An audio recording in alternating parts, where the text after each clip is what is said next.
on ne peut pas voiler les femmes et prétendre qu'elles ont une tête libre. C'est impossible. Le voile islamique, c'est un symbole politique. Il est le symbole d'une idéologie. C'est un symbole sexiste. C'est un symbole qu'on impose seulement aux femmes. Et c'est aussi un symbole qui est taché de sang. Et prétendre qu'elles ont une tête libre. C'est impossible.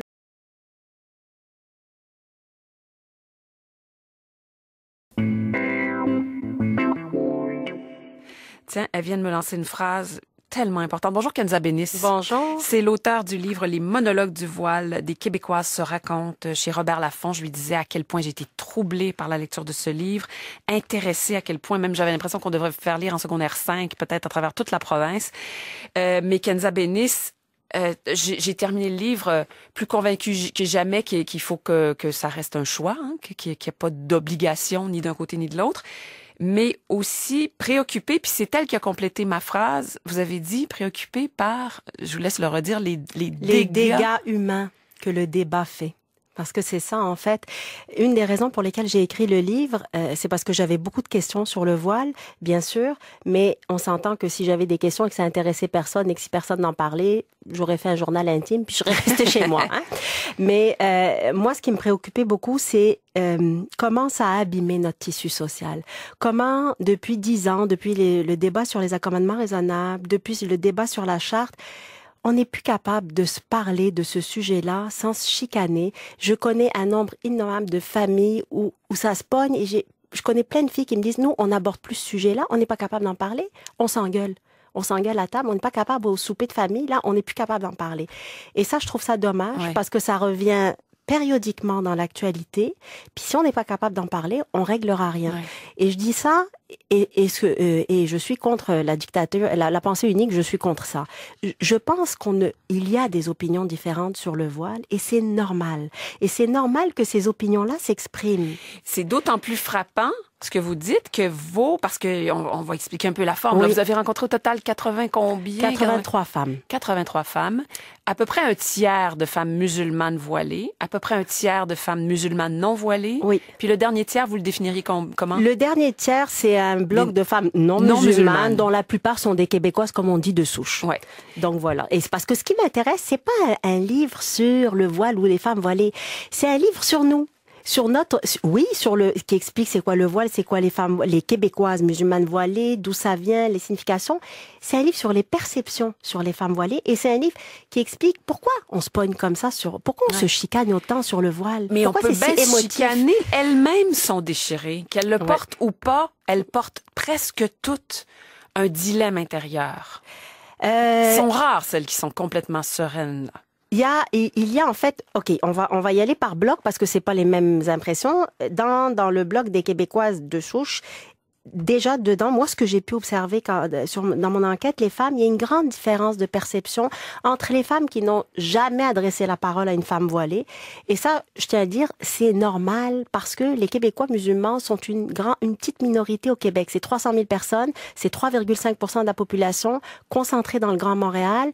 Donc, tout le monde ne peut pas avoir un ami ou un collègue musulman. C'est pas possible, d'accord? Puis on va s'entendre sur les 300 000, c'est loin d'être donc les femmes représentant à peu près la moitié.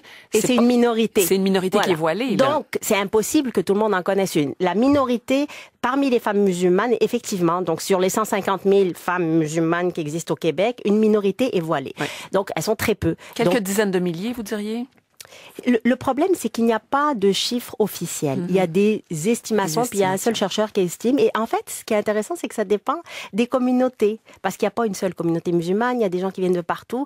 Donc, par exemple, les Iraniennes sont très peu voilées. Les Maghrébines, le chercheur Frédéric Hassel estime que c'est 1 à 2 sur 10.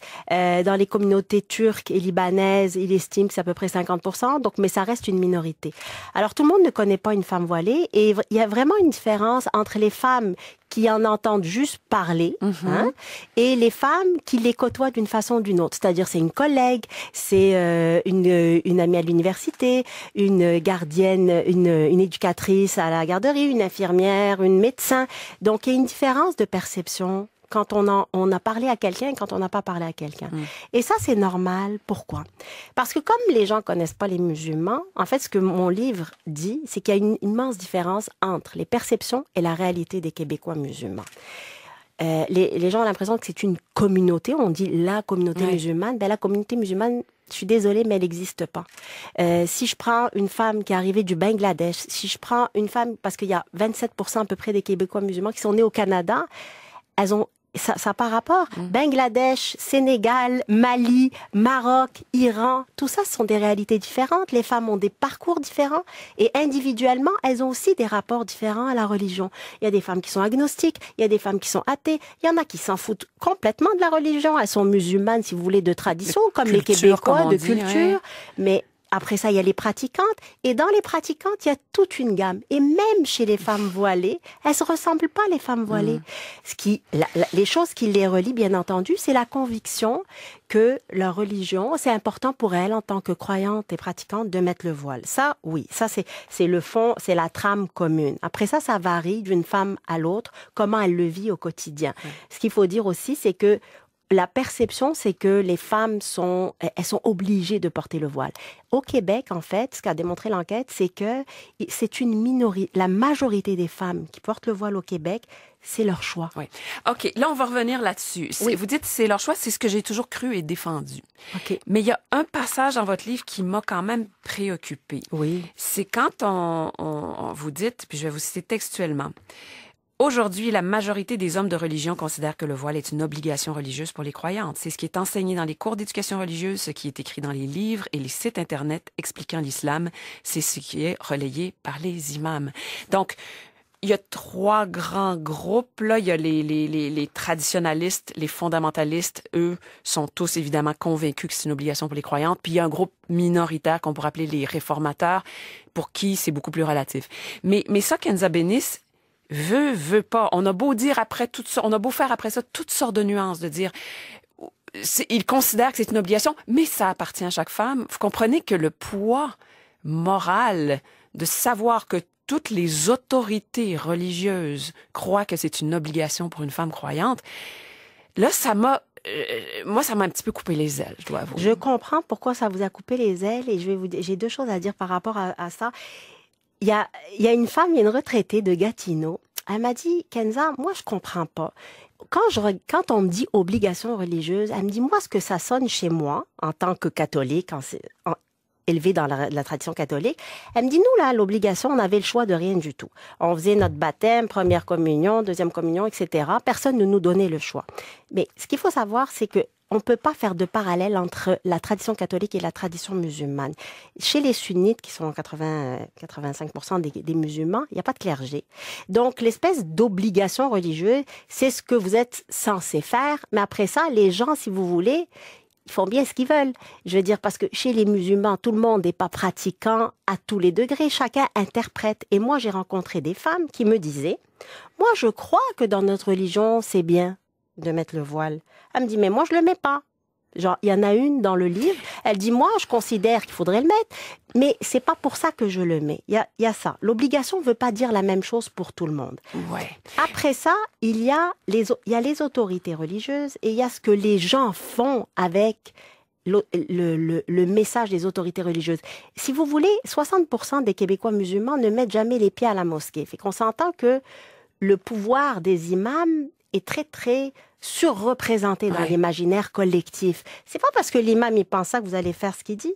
Vous comprenez ce que je veux dire? Si vous n'allez jamais à la mosquée, vous fréquentez pas d'imam. Au Québec, c'est ça notre réalité aussi. Alors après ça, la discussion peut s'ouvrir sur le message religieux. Et moi, je crois que toutes les discussions sont ouvertes.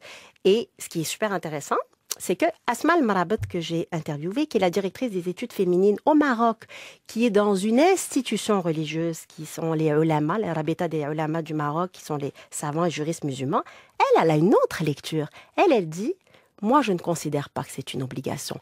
Et elle s'insurge contre, comme vous dites, le poids moral que ça peut mettre sur les épaules des femmes qui se disent oh, je fais pas la bonne chose si je mets le voile. Alors, qu'est-ce que vous êtes en train de me dire? Soyons patients, ces voix-là vont se faire entendre plus tranquillement. Parce que pour l'instant, ce qui est troublant, Kenza Bénis, c'est que ces autorités religieuses et le poids moral qu'elles représentent ce sont tous des hommes. Absolument. Alors, vous comprenez que la lecture québécoise, vous dites oui, c'est lié à notre passé, puis une fausse analogie qu'on fait avec la religion catholique. Mais l'autre message qu'on reçoit de manière subliminale, c'est quand même, ça vient conforter le préjugé qu'il y a une forme de soumission. Vous comprenez? C'est normal, autrement dit, qu'il y ait cette réaction. Je la comprends mieux après avoir lu votre livre. Comme je vous dis, je suis d'autant plus convaincue qu'il faut laisser le choix à chacune.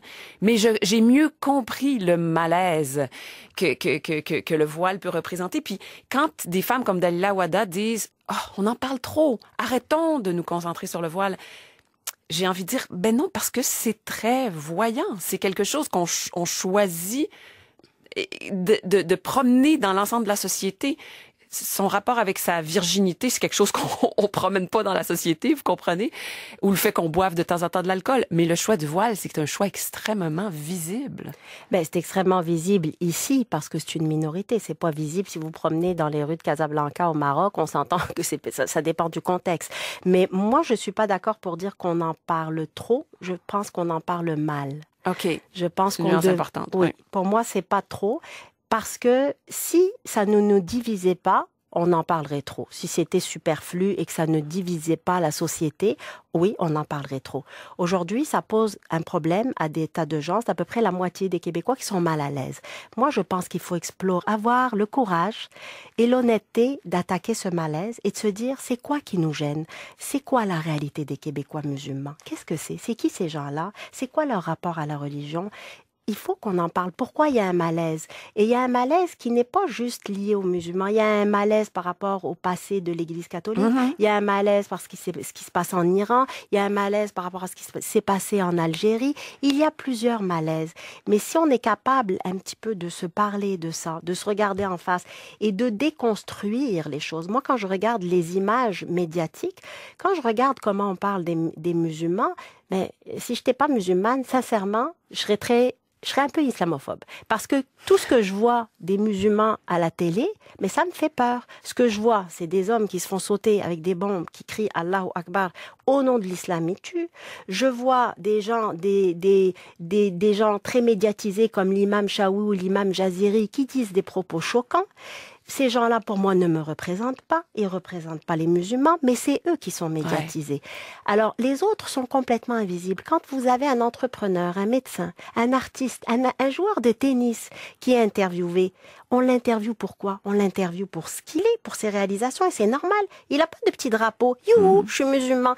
Mais les une autres, femme voilée, oui. Mais une femme voilée, oui, mais elles sont une minorité. Mais les autres, on les voit pas. Donc, il y a une invisibilité des Québécois musulmans qui fait que les gens pensent que ne sont musulmans que des gens qui sont hyper religieux, et ce n'est pas forcément une tare, ou des gens qui posent des bombes. Comment vous voulez avoir une perception réelle et juste. Et une discussion sereine. Et une discussion sereine quand on part avec des fausses perceptions. Ouais. Je veux dire, par rapport à la mosquée, moi, quand je vois, par exemple, des femmes en niqab, vous savez, les femmes qui ont le visage recouvert ou des femmes en burqa, il y a énormément de photos dans nos médias qui circulent. Elles sont combien au Québec? Même quelques chose pour... dizaines, il paraît. C'est ça, quelques dizaines. Même chose pour, excusez-moi, la francisation.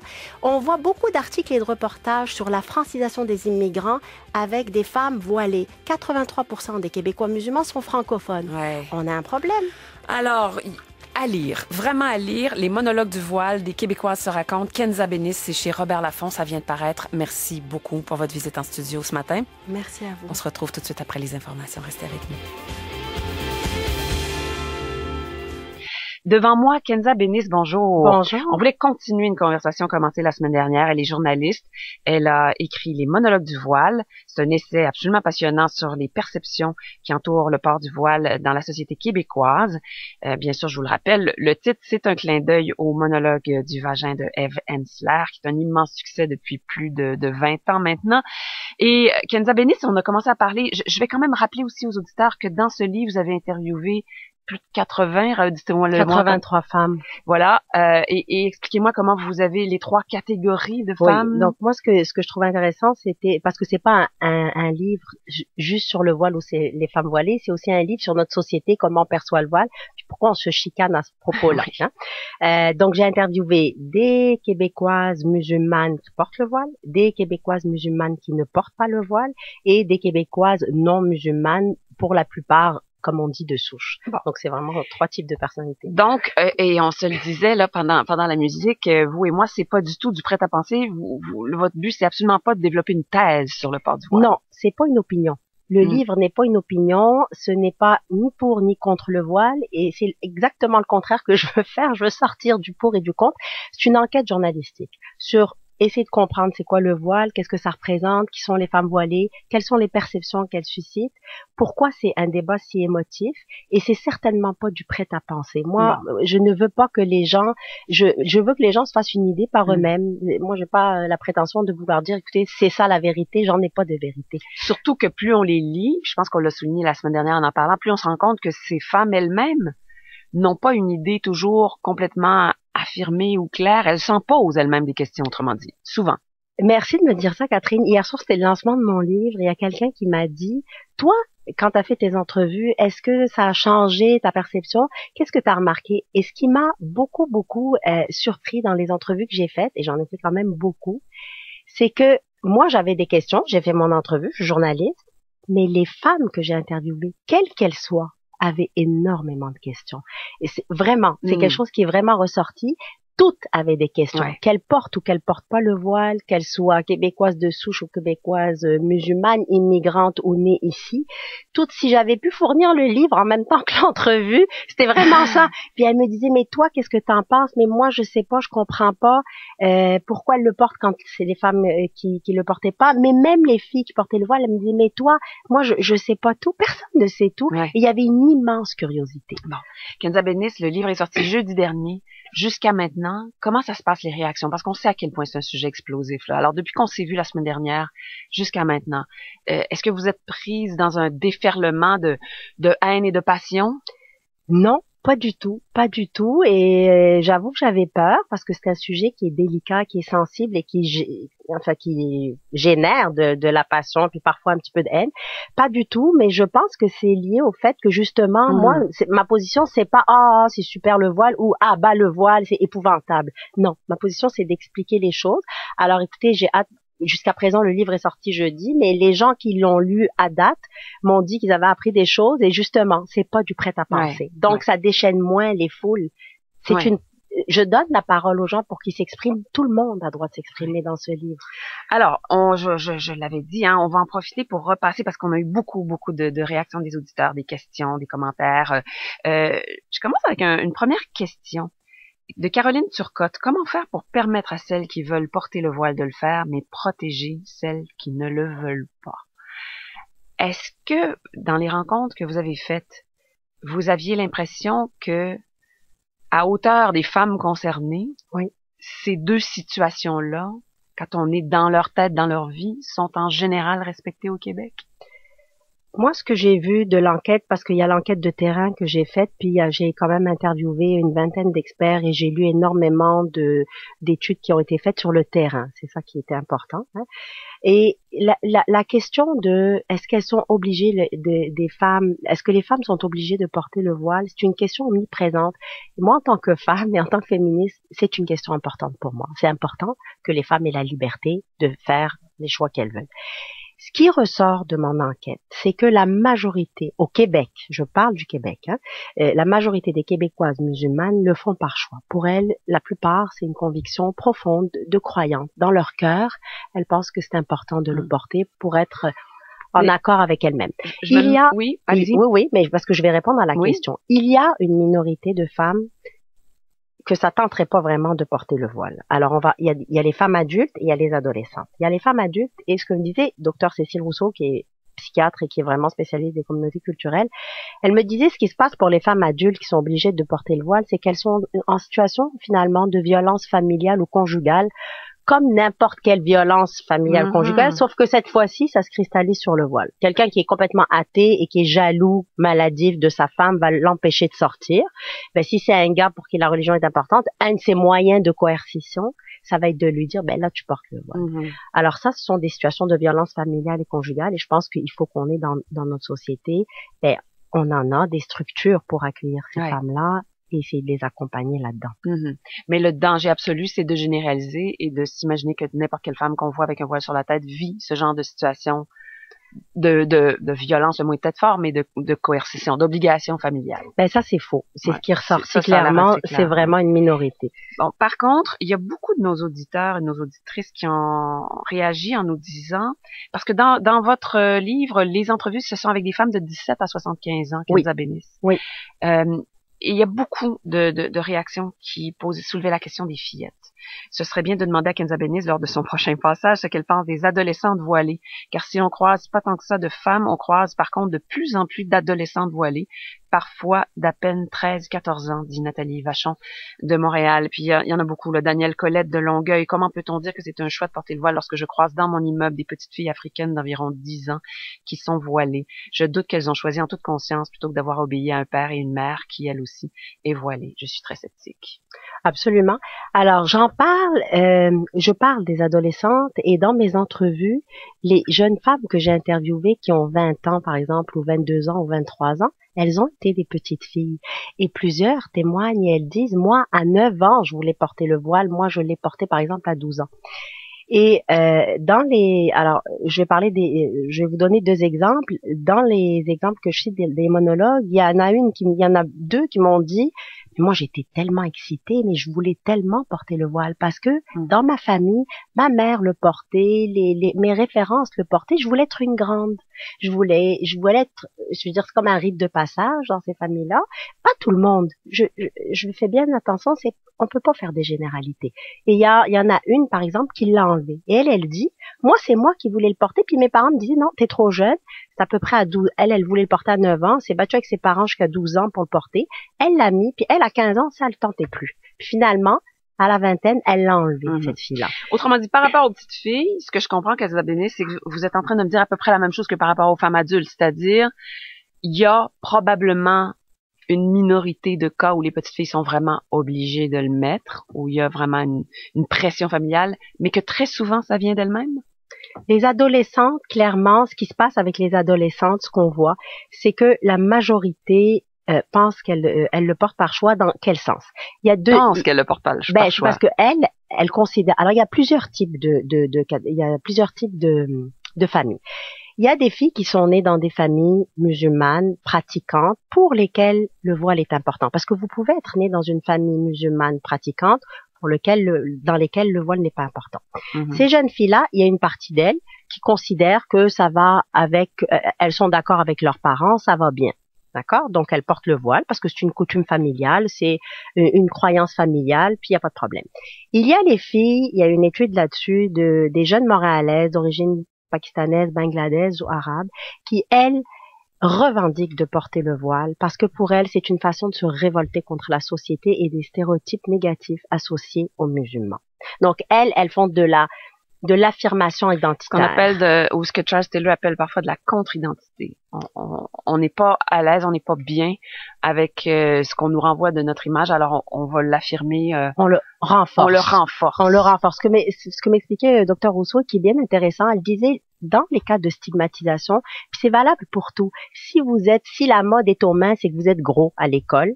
Hein, vous êtes montré du doigt. Si vous avez un type de façon de vous comporter et vous êtes stigmatisé, il y a plusieurs façons de réagir à ça et il y a des façons qui sont opposées. Et les façons opposées, il y a des gens, par exemple des musulmans, qui changent de nom.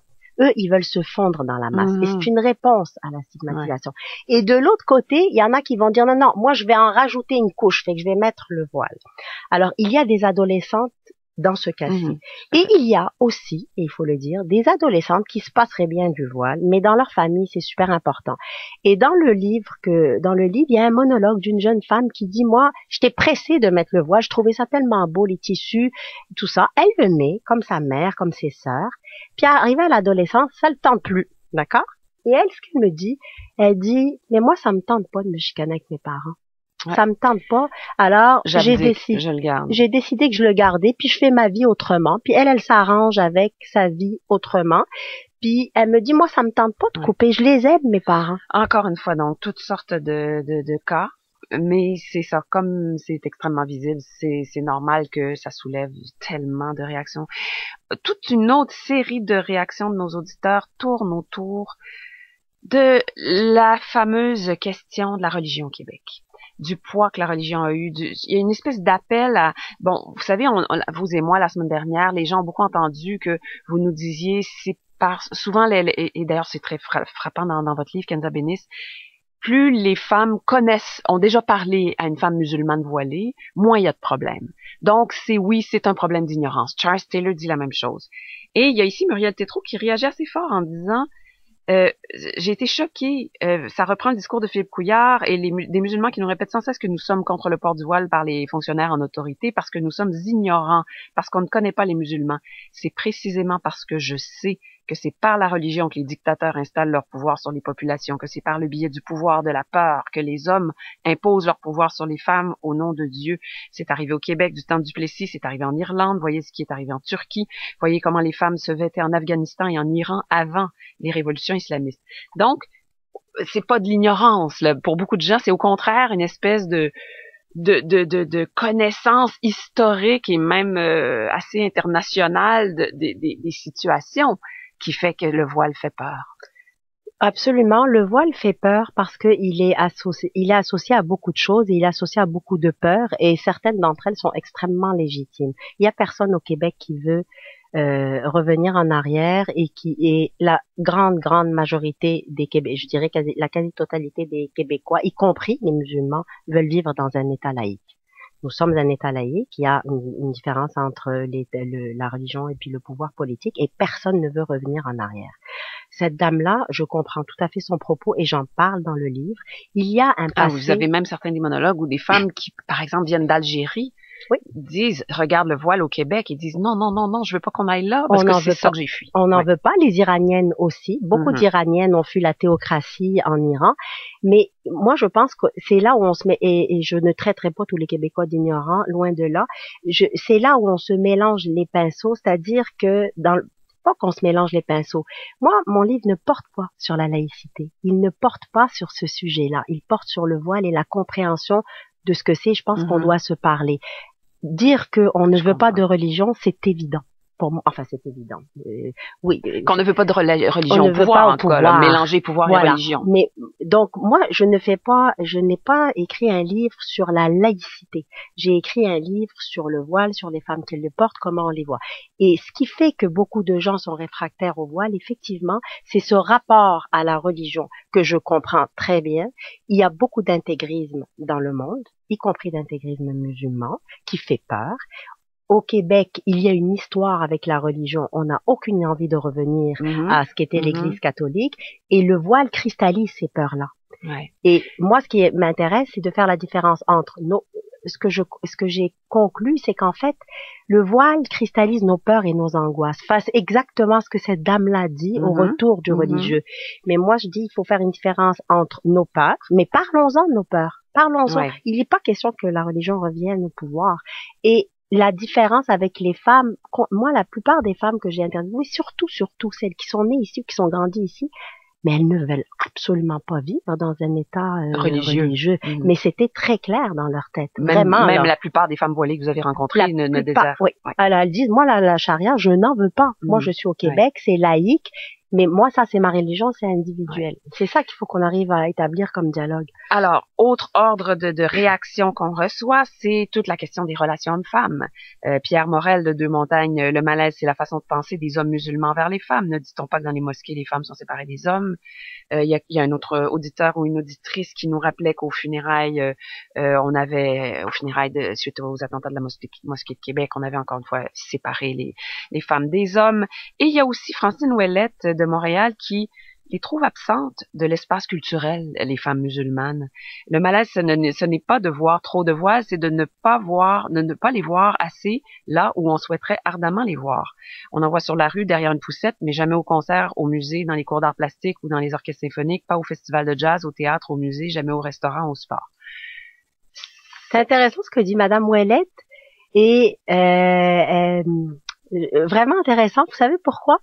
Parce que les gens ne savent pas quand les gens sont musulmans. Moi, si vous me voyez dans la rue, vous avez aucune idée que non, mais je pense qu'elle parle précisément des femmes voilées ici, là. Pas des musulmanes en général. Oui, mais les femmes voilées sont une minorité dans les femmes musulmanes, qui sont eux-mêmes une immense minorité. C'est 300 000 Québécois musulmans.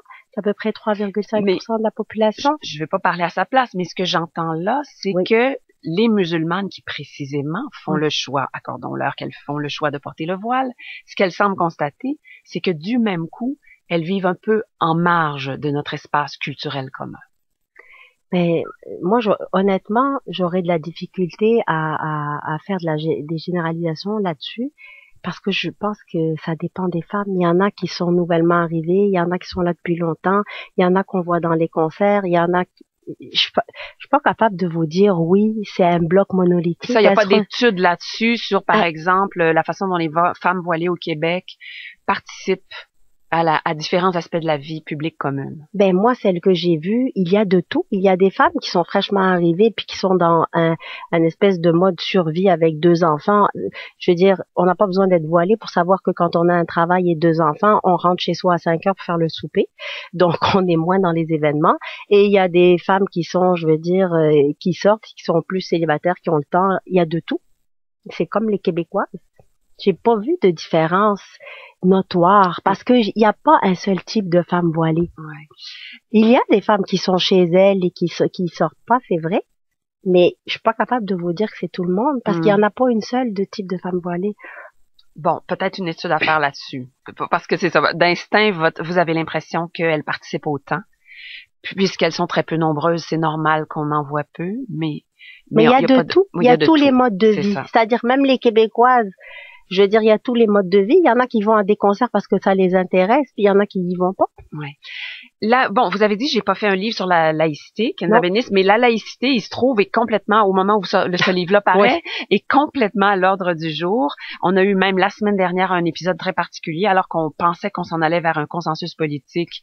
Monsieur Taylor est venu nous dire qu'il n'endossait plus, finalement, un aspect, entre autres, du rapport Bouchard-Taylor, vers lequel on avait l'impression que Philippe Couillard était peut-être en train de se ranger, soit l'interdiction pour les juges, les procureurs de la couronne, les policiers, les gardiens de prison, ainsi que le président et le vice-président de l'Assemblée nationale de porter toute forme de signe religieux. Bon, mais évidemment, je ne vais pas vous demander de vous prononcer là-dessus. Ma question, avez-vous l'impression que quand même, si un gouvernement au pouvoir met sur la table, à un moment donné, des balises claires, les moins contraignantes possibles, que ça pourrait être plus facile pour tout le monde? Je crois que ça ferait du bien pour notre paix sociale et pour collectivement, effectivement, que il y ait qu'on s'entende, que ça soit qu'on reparte pas sur un débat déchirant, alors qu'il y a une grande partie de la population qui veut être entendue là-dessus et qui dit, s'il vous plaît, on voudrait que vous nous montriez que vous prenez ce problème, enfin, ce sujet à cœur et que vous nous montriez, que vous encadriez, comme a fait le rapport Taylor Bouchard. Il a dit, on voudrait avoir un livre blanc, on voudrait avoir des initiatives pour l'intégration, puis c'est pas venu. Ouais. Donc c'est pas clair, donc les gens restent en demande et je crois que c'est pas bon pour notre paix sociale, effectivement. Bon, alors ce serait le temps. Ça nous aiderait tout le monde, probablement. Puis après, ceux qui arrivent sauraient où ils arrivent, peut-être un peu plus aussi. Mais parce qu'il y a des tas de choses qui se font. Quand M. Bouchard et M. Taylor se sont penchés sur la question il y a 10 ans, il y avait une expertise, mais on n'a pas, je veux dire, continué là-dessus. Voilà, il reste ce chemin à faire. Merci infiniment, Kenza Bénis, qui publie les monologues du voile chez Robert Laffont. Merci d'être venu ce matin. Merci.